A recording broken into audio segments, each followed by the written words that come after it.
மன்னார்குடி அருகே புதிய தார் சாலை அமைக்க ஜல்லி மட்டுமே போட்டுள்ளதால் பொதுமக்கள் பெரிதும் பாதிக்கப்படுவதாக புகார். அதிகாரிகள் உரிய நடவடிக்கை எடுக்க வேண்டும் என பொதுமக்கள் கோரிக்கை.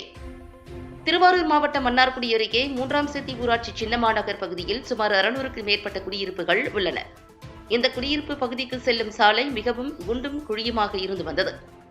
இந்த சாலையை சீரமைக்க வேண்டும் என அந்த பகுதி மக்கள் தொடர்ந்து பல்வேறு கட்ட போராட்டங்கள் நடத்தியும் ஊராட்சி ஒன்றிய அதிகாரிகளிடம் கோரிக்கை விடுத்தும் வந்த நிலையில் சின்னமாநகர் குடியிருப்பு பகுதிக்கு புதிய தார் சாலை போடுவதற்காக நிதி ஒதுக்கீடு செய்து ஜல்லி மட்டும் போட்டு 3 மாதங்கள் ஆகியுள்ளது.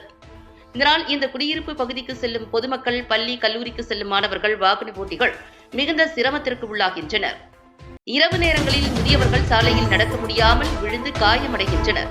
எனவே ஊராட்சி ஒன்றிய அதிகாரிகள் உரிய நடவடிக்கை எடுத்து ஜல்லி மட்டும் போட்டுள்ள இந்த சாலையை தார் சாலையாக சீரமைத்து தர வேண்டும் என பொதுமக்கள் கோரிக்கை விடுத்துள்ளனர். இதுகுறித்து ஒப்பந்ததாரரிடம் கேட்டதற்கு போதிய நிதி வந்தவுடன் விரைவில் சாலையை தார் சாலையாக மாற்ற முடியும் என தெரிவித்தார்.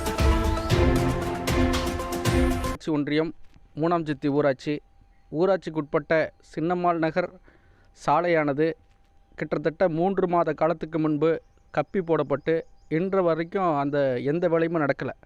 பொதுமக்கள் தொடர்ந்து கீழே விழுகிறாங்கன்னு சொல்லிட்டு நம்ம பல முறை அதிகாரிகள்கிட்ட மனு அளித்தோம், கோரிக்கைகளை சொல்லியும் எந்த விதமான முன்னேற்றமும் இல்லை. 3 மாத காலமாக இந்த சாலை கப்பியாகவே இருக்கிறது. பல வயதானவர்களும் பள்ளி செல்லும் மாணவர்களும் கீழே விழுகிறாங்க.